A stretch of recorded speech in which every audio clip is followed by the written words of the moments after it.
In today's mental health check, teens are facing a mental health crisis in this country. There's no other way to say it. But what if artificial intelligence could help? NBC News technology correspondent Jake Ward is here with me. Jake, we should warn viewers that we are going to talk about preventing suicide here.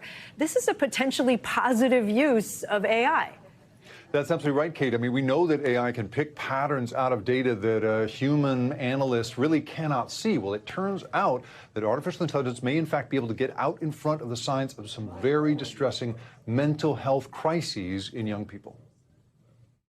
20-year-old Joe Whelan was smart, kind, and funny. Come on, boys. Keep up. But his parents say he struggled. First, with an eating disorder that started when he was just 12 years old. We had no context of where that might be coming from. A search for answers finally revealed that Joe had been sexually abused by a trusted family member. He battled complex PTSD for years, which led to inpatient care and partial hospitalization. And then COVID hit, resulting in a lack of beds at his treatment center. That was as long as he could hang on. Joe died by suicide in September 2020.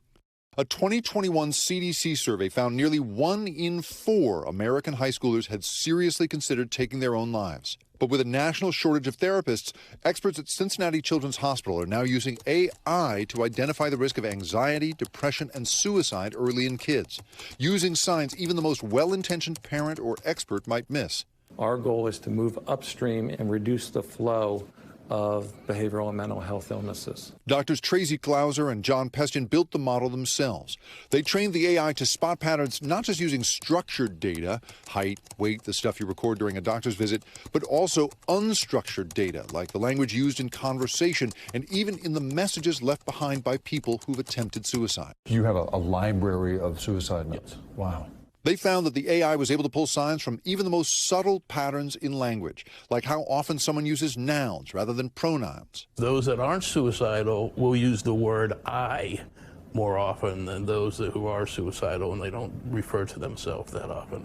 Wow. So if in the language of the suicide note they refer to things other than themselves more often, they're more likely to commit suicide. They showed us other examples. This one, a patient who was diagnosed with anxiety during an April 2020 visit. Additional data, like language and speech, revealed that that patient already had a high risk for anxiety 8 months before, something a doctor might otherwise miss. Cincinnati Children's wants to make the AI tool available for pediatricians, teachers, parents, anyone who can make appropriate use of missed signals. Is this going to make the shortage of human therapists worse? It does not make diagnoses. It does not provide therapy. But what it does is it helps focus people on who's the one who needs the help right now. The Whelans built this bench to remember Joe. They say they would have turned to anyone or anything, including AI, for help. I don't think there's an AI solution that's going to solve this problem. I think you're going to need people to people, but we are incredibly short on those people right now. Yeah, that's for sure. Jake, it's fascinating. Is this just a tool for therapists right now, or could it actually ever replace human mental health professionals? Well, the creators of this particular program, Kate, basically say that this is just a tool. It's a way to focus attention on people that we might otherwise miss. And it's important to point out here, right, that the Department of Health and Human Services says that by 2025, we're likely to be down about 10,000 therapists. That's how many we need. That's how big the gap is. And so making them more effective is the short-term goal, and that's where AI is helping us. Yeah, they need it so much. And as someone who lost someone to suicide, thank you, Jake, for reporting on that. And if you know someone who might be considering suicide, please call or text the Suicide and Crisis Lifeline. It's 988. So important. Stay with us. Thanks for watching our YouTube channel. Follow today's top stories and breaking news by downloading the NBC News app.